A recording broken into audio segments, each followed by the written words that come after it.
Kenapa kita hari ini gelisah oleh kebencian-kebencian kita? Bahkan tiap hari melahirkan kebencian baru. Karena kita membiasakan diri mengkonsumsi hal-hal yang tidak penting.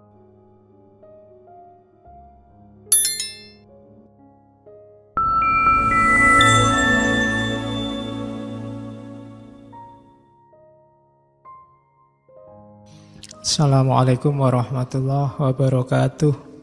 Ada teori kebencian, ini nanti ngomong variabel-variabelnya benci. Namanya Duplex Theory of Hatred.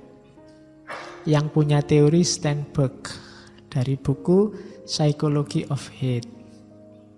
Jadi silahkan dicari bukunya, dibaca. Ya nanti beberapa saya sebut di awal itu. Misalnya kebencian itu secara psikologis berhubungan dengan cinta, bukan lawan dari cinta. Karena lawannya cinta itu bukan benci tapi abai, cuek. Ya, cinta itu bukan lawannya benci. Orang benci sama orang cinta itu sama-sama perhatian. Sama-sama mikir. Meskipun dalam bentuk yang berkebalikan. Apa yang berkebalikan? Itu loh 3 hal itu. Yang pertama intimasi, yang kedua passion, yang ketiga komitmen.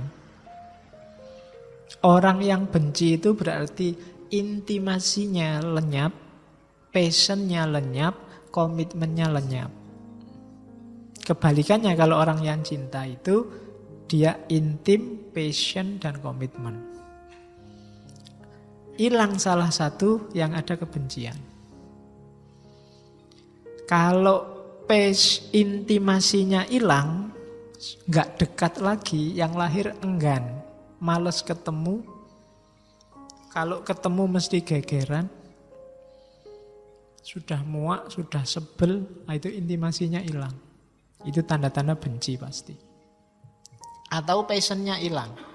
Kalau passionnya hilang itu alternatifnya 2. Takut atau marah. Sudah nggak ada rasa lagi sudah. Itu passionnya hilang berarti. Sudah nggak mau lagi. Deket aja ndak. Passionnya hilang. Dan yang ketiga, komitmennya hilang. Ketika komitmen hilang itu berarti apa ya tadi? Ada devaluasi. Dan reduksi. Reduksi itu biasanya orang tidak dilihat lagi secara utuh, hanya dilihat faktor salah dan jeleknya saja. Jadi cirinya benci dan cinta itu mirip. Makanya Duplex Theory of Hatred. Kuncinya ada di 3 kalimat. Intimasi, passion, dan komitmen. Dekat, ada rasanya, dan punya komitmen. Ini namanya cinta. Tidak dekat, tidak ada rasanya, nggak ngefek sama sekali, dan tidak ada komitmen. Itu berarti kita sedang membenci sesuatu. Tidak ada komitmen itu, tidak ingin sesuatu, tidak menargetkan apa-apa pada objek yang sedang dibahas. Itu berarti tidak ada hubungannya sama kita, itu alamat benci. Oke, itu Duplex Theory of Hatred. Jadi ternyata benci dan cinta itu kayak sisi dari mata koin yang sama. Jadi jangan salah. Makanya dari cinta untuk jadi benci itu dekat. Dari benci untuk jadi cinta itu juga dekat. Tinggal nambahi kata tidak. Ya kan? Tidak intim, tidak ada rasa, dan tidak punya komitmen apa-apa. Oke, terus ada lagi pengembangan dari benci. Kalau ini sudah masuk ke ranah hukum biasanya. Karena tadi ada dari tidak suka jadi benci. Terus kebencian itu ketika diekspresikan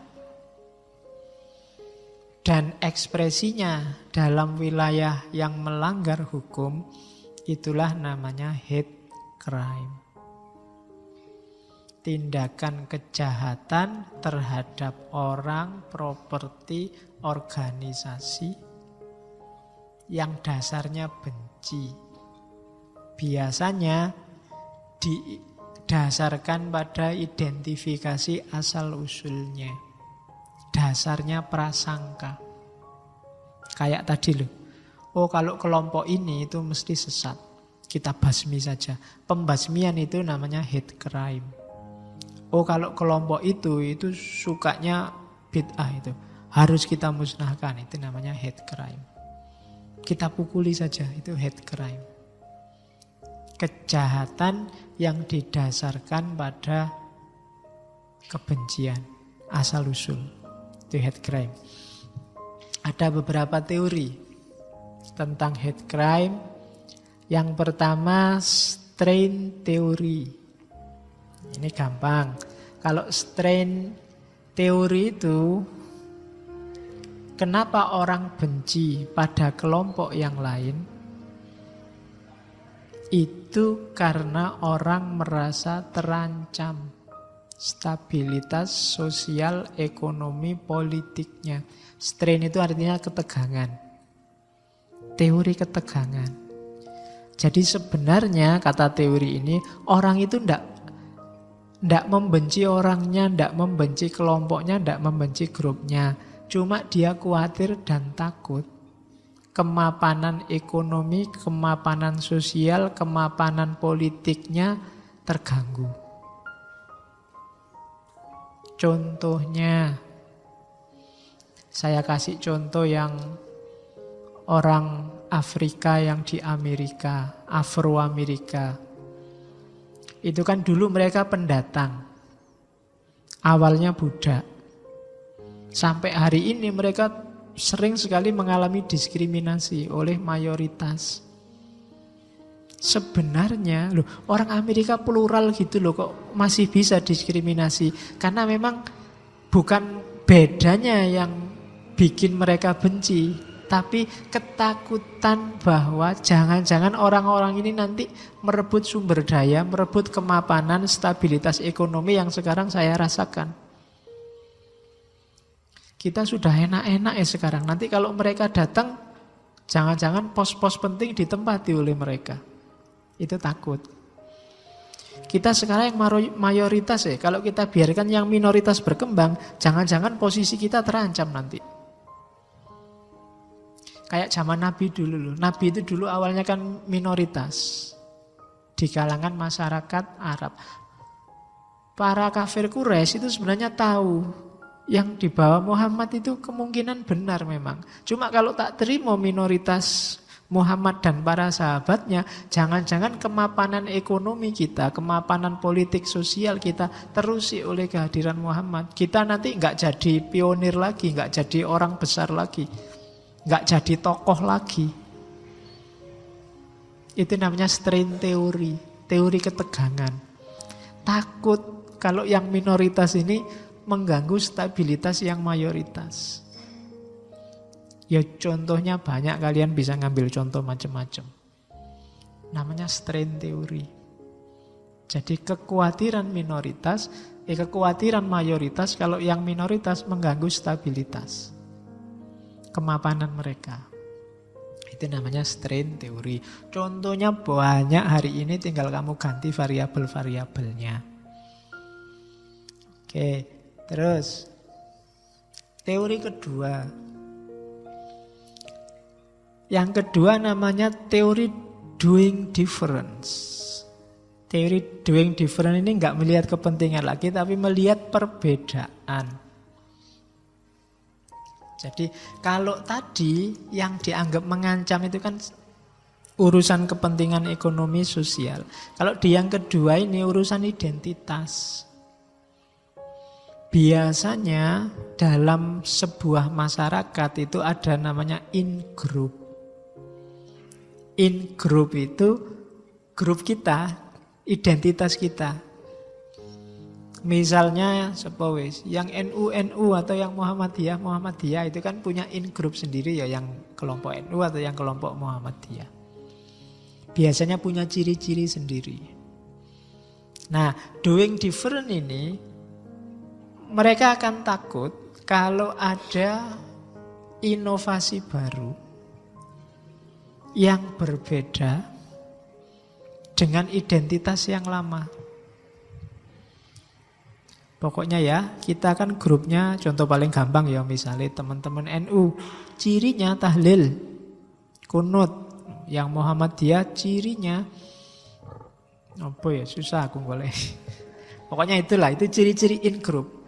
Nah ini mereka merasa kalau ada minoritas baru yang menawarkan ciri yang berbeda, yang merusak identitas in group tadi,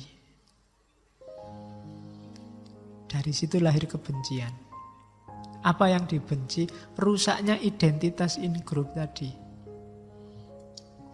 Jadi dianggap mengancam, harus dijauhi.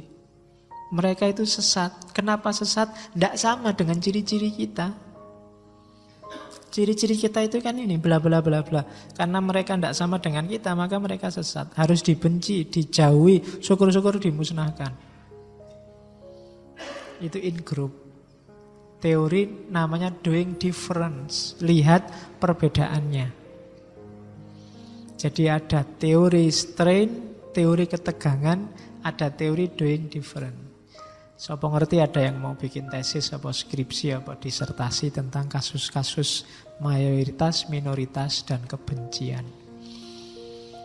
Oke. Terus. Ini namanya piramida kebencian. Ayo kita cermati ya, yang kita benci apa, jangan dibiarkan hidup. Kalau dibiarkan hidup akan semakin ke puncak. Piramida kebencian itu biasanya yang pertama diawali prejudice attitude. Prejudice attitude itu perilaku yang sebenarnya masih dalam persepsi. Prejudice itu kan anggapan, prasangka, perilaku yang penuh prasangka. Misalnya accepting stereotype, menerima stereotype, menerima apa? Stereotype itu gini loh. Kalau orang Jawa Timur mesti ndeso-ndeso. Kalau orang Madura itu mesti kayak gini, itu stereotype. Kalau orang Sunda itu biasanya begini, itu stereotype. Itu ciri-ciri prejudice attitude. Orang yang percaya dengan stereotype itu biasanya level paling awal dari nanti melahirkan kebencian. Adalah makanya jangan nikah sama orang Sunda, makanya jangan kawin sama orang Madura. Itu stereotype. Ini bibit-bibit kebencian. Terus ada lagi not challenging, belittling joke. Kadang-kadang cuma guyon, tapi guyonnya merendahkan. Rasis. Not challenging itu tidak bantah. Senang kalau ada guyon-guyon kayak gitu yang melecehkan etnis tertentu, ras tertentu. Itu kita suka. Ini prejudice attitude. Ada bibit-bibit kebencian di situ. Kalau dibiarkan dia akan tumbuh jadi kebencian beneran. Kan banyak itu kan kita sering menertawakan ras lain, grup lain, kelompok lain, bikin joke-joke, not challenging, belittling joke. Kalau kita merasa enjoy dengan itu, bisa menikmati yang semacam itu, hati-hati, ini bibit-bibit kebencian. Ya kamu yang sedang bikin joke bisa ketawa-ketawa, tapi yang dikenai joke itu mungkin bisa tersinggung loh, bisa sakit hati loh. Nah itu belittling joke. Atau scapegoat. Scapegoat itu mencela atau melecehkan orang karena identitasnya, identitas kelompoknya. Saya tidak suka anak itu karena apa? Dia dari Madura. Saya tidak suka anak itu, dia sekolahnya di Yaman, kelihatannya ada bibit-bibit. Itu namanya scapegoat. Itu bibit kebencian juga. Hati-hati dengan stereotip Jok-jok yang merendahkan, yang rasis, atau scapegoat. Kalau ini tidak kamu hati-hati, dia akan tumbuh jadi act of prejudice. Benar akan lahir prasangka kebencian. Name calling biasanya. Name calling itu cara manggil kita sudah merendahkan. Your name calling itu misalnya kalau orang yang tadi Afrika di Amerika kita panggil negro. Wah, kayak negro itu name calling. Mereka nggak suka dipanggil itu. Jadi hati-hati dengan name calling. Panggilan jelek, sebutan jelek kalau bahasa Arabnya lakob. Wala tanabazu bil alqab itu name calling. Dasar Madura, dasar bule, itu name calling.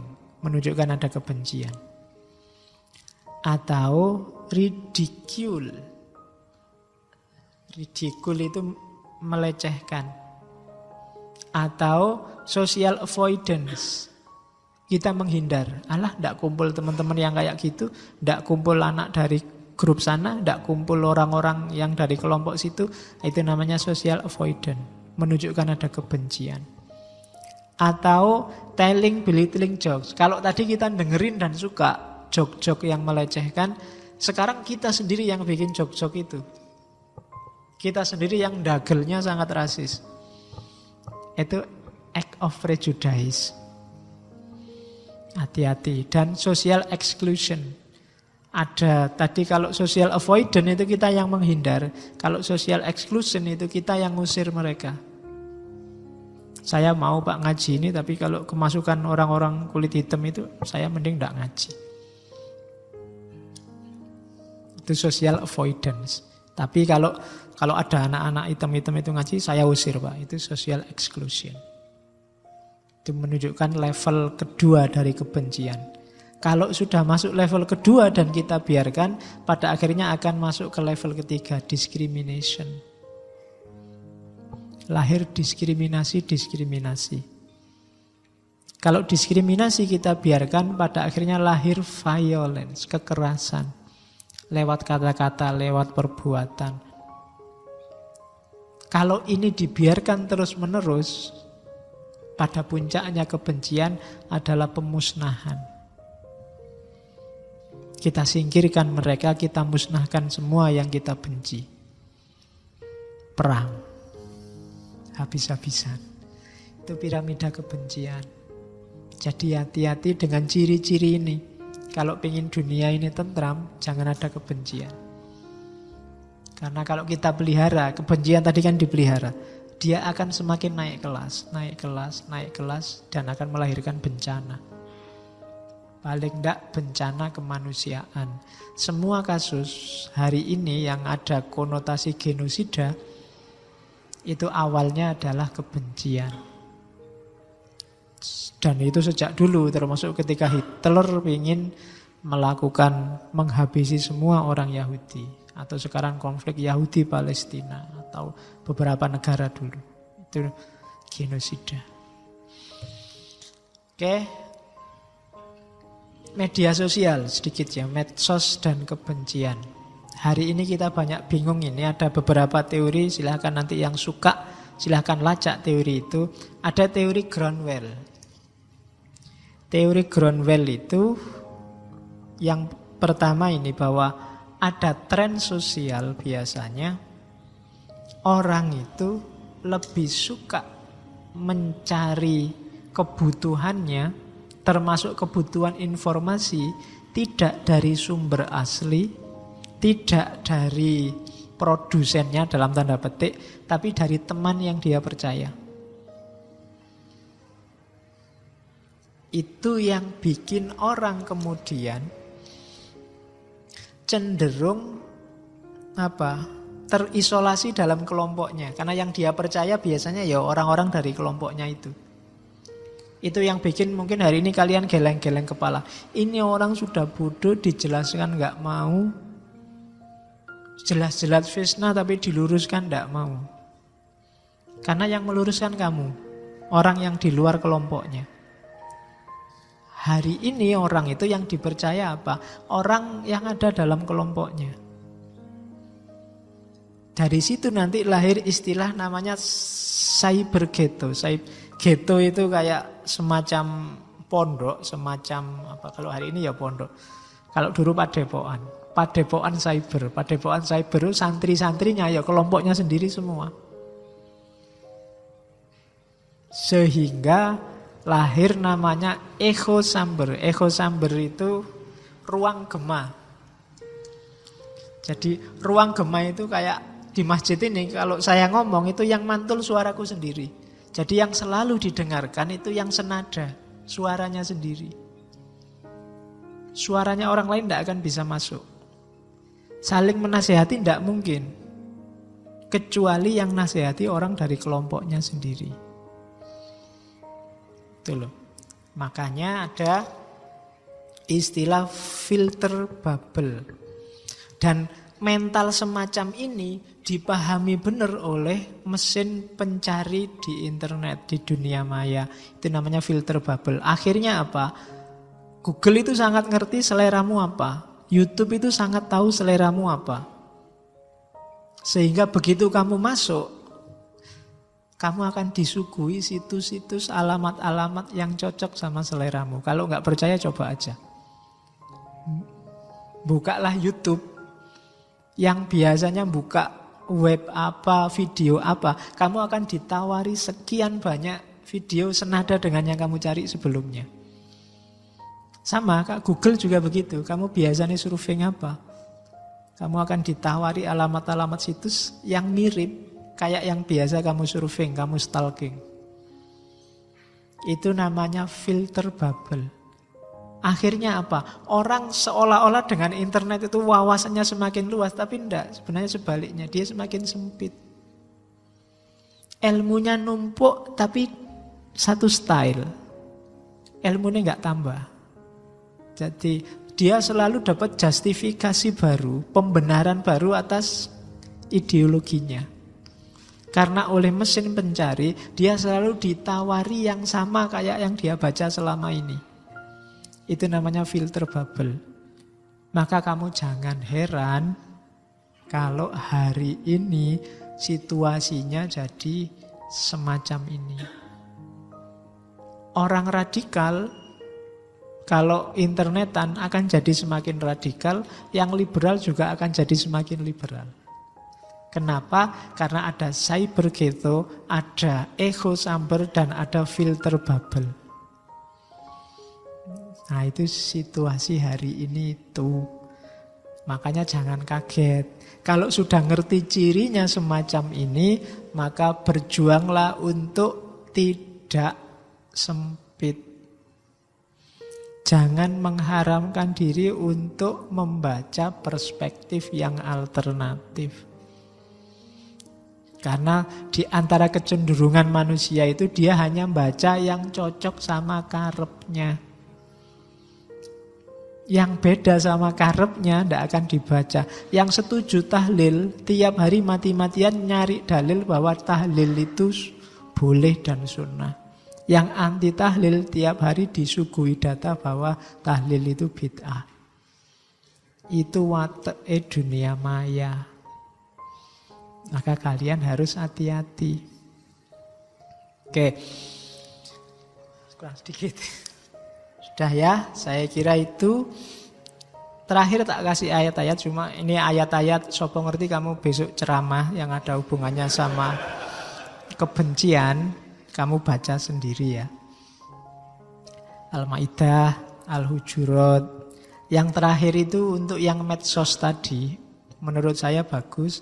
Wa idza sami'ul lahwa a'radu anhu. Kalau ini orang-orang baik, orang-orang soleh, orang-orang beriman itu, kalau mendengar kata-kata, kalau mendengar hal yang tidak penting, tidak ada gunanya, a'radu anhu, mereka berpaling. Kenapa kita hari ini gelisah oleh kebencian-kebencian kita? Bahkan tiap hari melahirkan kebencian baru karena kita membiasakan diri mengkonsumsi hal-hal yang tidak penting dari medsos. Yang tidak ada hubungannya sama sekali dengan peningkatan kualitas intelektual, spiritual, emosional kita. Kebanyakan justru malah menjatuhkan. Maka diperingatkan oleh Al-Quran, wa idza sami'ul lahwa a'radu anhu. Berpalinglah, cuekilah, bahasa gaulnya gitu. Kalau dipaksa oleh temanmu, silahkan baca dan like, itu kan maksa namanya. Coba perhatikan, itu kan maksa. Katanya Al-Quran, wa qalu lana a'maluna walakum a'malukum. Sudahlah, urusanmu ya urusan dewe, aku masih punya banyak urusan yang lebih penting. Salamun alaikum, semoga kamu selamat. Semoga kamu sejahtera.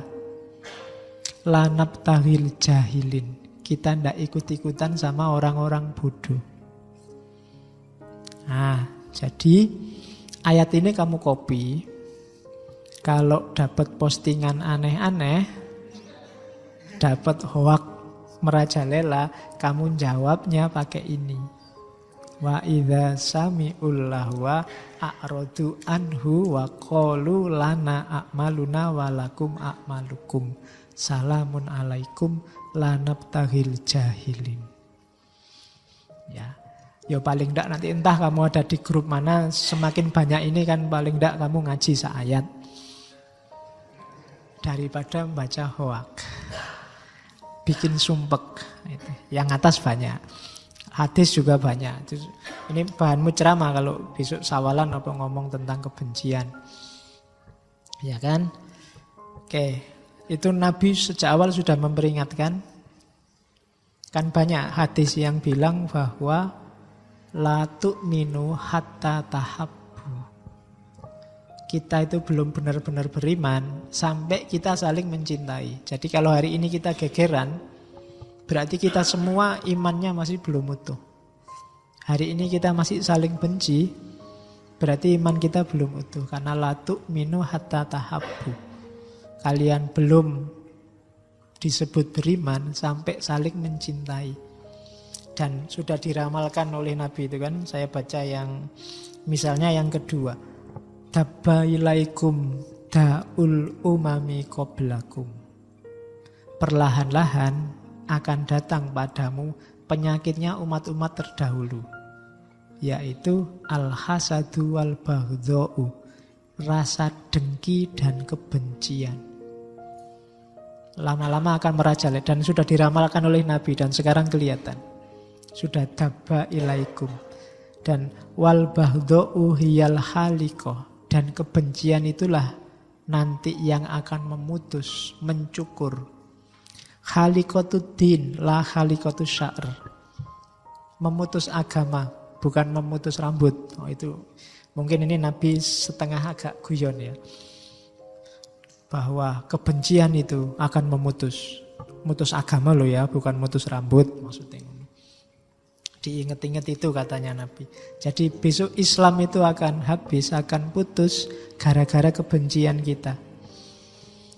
Walladzi nafsu Muhammadin biyadihi la tu'minu hatta tahabbu. Demi jiwa yang Muhammad ada di tangannya, demi jiwa Muhammad yang di tangannya, kalian tidak termasuk orang-orang yang beriman sampai kalian saling mencintai. Jadi kalau masih ada kebencian sedikit saja terhadap sesama mukmin, sesama muslim, berarti kita masih belum beriman secara total. Afalau nabiukum bisyai'in idza fa'altumuhu tahabbtum. Tak kasih tips katanya Nabi. Sesuatu yang kalau kalian lakukan kalian akan saling mencintai. Apa? Afsus salam bainakum. Afsus salam itu bisa verbal, bisa hal. Verbal itu ya pakai kata-kata, ya memang mengucapkan salam. Bisa juga menyebarkan kedamaian. saling memaafkan, saling terima kasih, saling menenteramkan, tidak saling mengancam. Kehadiranmu harus bikin orang tenang. Kalau kehadiranmu bikin orang sumpek, bikin orang terganggu, bikin orang tidak tenang, berarti kita belum saling mencintai. Orang lain merasa terancam dengan kehadiran kita. Ya, kalau ngomong kayak gini biasanya terus kamu mengarahkan ke orang yang di luar dirimu. Wah, itu kelompok sana gitu, itu biasanya Pak. Ya sekarang dibalik, ada nasihat apapun masuknya ke dalam. Jadi ayo kita bikin Islam yang afsus salam. Tidak cuma kalau ketemu Assalamualaikum. Kalau ketemu Assalamualaikum ya, cuma hakikatnya salam kita sebarkan. Islam yang damai, kita menyebutnya yang jadi rahmat bagi alam semesta. Meskipun Nabi ramalan Nabi itu kan untuk wanti-wanti biar kita hati-hati. Jangan sampai kita jadi aktor yang menyebarkan kebencian dan kedengkian. Hadis yang lain banyak. Oke, kalau tadi ayat Quran, hadis, ini ayat-ayatnya para filosof boleh dipakai juga. Ya. Kalau itu Sartre, Nietzsche, katanya Nietzsche, love and hatred are not blind, but blinded by the fire that bear within themselves. Cinta dan benci itu sebenarnya tidak buta. Yang bikin buta adalah apinya yang ada dalam diri kita. Jadi yang buta adalah hasrat nafsu kita. Orang itu wajar kadang suka, tidak suka sesuatu. Tapi gara-gara ambisi nafsu itu dia jadi membuta, melahirkan kebencian. Ada kalimat lagi dari Nietzsche yang bagus. We have art to save ourselves from the truth. Kita punya seni untuk menghindar dari kebenaran yang tidak kita sukai. Antara lain kebencian. Kebencian itu seringkali jadi jalan kita untuk menghindar dari kebenaran. Itulah seni yang sering kita mainkan. Kita bikin dalil ndaki-ndaki untuk mendukung kebencian kita. Padahal hakikatnya kita sedang menghindari kebenaran. Itu penjelasannya panjang, kamu renungkan sendiri. Kalau ini ayat dari Martin Luther. Ya. Hatred paralyze life, love release it. Cinta itu menghancurkan hidup, sementara cinta membebaskannya. Hatred confuses life, love harmonize it. Kebencian itu membingungkan hidup, mengacaukan hidup, dan cinta mengharmoniskannya. Cinta, hatred darken life, love illuminate it. Kebencian menggelapkan hidup, cinta meneranginya. Itu Martin Luther King. Kalau ini pasti kenal ya, Mahatma Gandhi. Overcome hatred by love, lie with truth and violence with passion. Taklukkanlah kebencian dengan cinta, kebohongan dengan kebenaran, dan kekerasan dengan kesabaran. Itu rumus dari Mahatma Gandhi. Kalau ini Nelson Mandela. No one is born hating another person because of the color of his skin or his background or his religion. Tidak ada satu orang pun yang lahir membawa kebencian pada yang lain, baik karena kulit, karena latar belakang, atau karena agama. People must learn to hate. Orang itu harus belajar dulu untuk bisa membenci. And if they can learn to hate, they can be taught to love. Dan kalau mereka bisa belajar membenci, mereka sebenarnya juga bisa diajari untuk mencintai. Bahkan lebih mudah, karena for love come more naturally to human heart than its opposite. Karena kalau cinta itu lebih natural, lebih alami dibandingkan benci. Untuk benci orang harus belajar dulu, tapi kalau untuk cinta itu otomatis. Itu Nelson Mandela. Kalau ini haters. Saya ngambil haters itu, sekarang kan orang ribut, setiap orang punya haters. Haters itu singkatannya adalah Having angers toward everyone reaching success. Marah pada siapapun yang sukses. Itu hater. Ya, kalau anak kos punyanya heater. Pemanas. Oke. Jadi untuk jadi hater kamu butuh heater. Heaternya biasanya ya berita-berita hoax itu. Oke ya. Bersyukurlah kalau kamu punya haters. Berarti kamu dianggap penting. Ya. Kalau nggak ada yang punya haters, berarti ya kita memang bukan siapa-siapa. Alhamdulillah kalau nggak dianggap siapa-siapa, jadi lebih bebas. Karena nggak banyak orang hadir dalam hidup kita. Karena orang lain itu kan neraka, katanya Sartre. Nggak bikin sumpek. Oke, alhamdulillah hari ini kita sudah belajar kebencian. Jadi dikembalikan lagi ke dirinya masing-masing. Jangan-jangan punya banyak bibit-bibit kebencian. Pelan-pelan kita singkirkan. Tidak usah ambisius. Saya mulai hari ini menghapus semua kebencian. Itu namanya ambisius. Insya Allah tidak sukses. Pelan-pelan latihan untuk tidak membenci. Kalau terlanjur membenci ya pelan-pelan. Tidak usah terlalu dalam. Tidak usah dibawa kemana-mana. Lama-lama nanti hilang. Antara lain cara menghilangkan kebencian itu dengan permaafan. Dan akan kita bahas minggu depan. Sesi terakhir bulan Juli. Oke, saya akhiri sekian dulu. Benci membencinya. Mohon maaf kalau ada yang keliru. Wallahul muwafiq. Wallahu a'lam bissawab. Wassalamualaikum warahmatullahi wabarakatuh.